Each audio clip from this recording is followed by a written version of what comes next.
दोनों मुल्कों का राब्ता बहुत ज़रूरी है और दोनों मुल्कों के अवाम का भी एक दूसरे से राब्ता बहुत ज़रूरी है, क्योंकि हमारा जो है ये राब्ता जो है ये इसमें एक रुकावट, एक तसलसल में, एक रवानी में एक कमी ज़रूर आई है, लेकिन ये सदियों पुराने जो है रिश्ते हैं और ये इस तरह से ना ख़त्म हो सकते हैं और ना ख़त्म किए जा सकते हैं।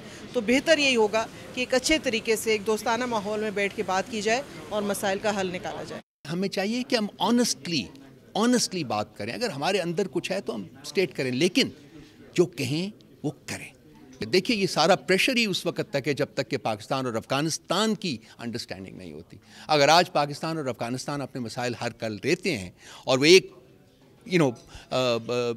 बेस के ऊपर बैठ जाते हैं, कुर्सी मिल के बैठ जाते हैं, तो कोई वजह नहीं कि दुनिया पाकिस्तान की तरफ उंगली उठाए या अफ़गानिस्तान की तरफ उंगली उठाए। बड़ी रियलाइजेशन अफ़गानिस्तान में आती है, कुछ अरसे के बाद उनके अच्छे पैगामात आने शुरू हो जाते हैं, हम खुश हो जाते हैं। पाकिस्तान के अंदर बड़ा खुला दिल है, हम अफ़गानिस्तान को अपने भाई भी समझते हैं, हम उनको अपना हमसाया भी समझते हैं जो हम कभी तब्दील नहीं कर सकेंगे, और उस हमसाये की खुशहाली से हमारी खुशहाली है। दरवाज़ा खुला होना चाहिए, जितनी आप गुफ्तगू शनीद करेंगे अच्छे रास्ते निकलेंगे।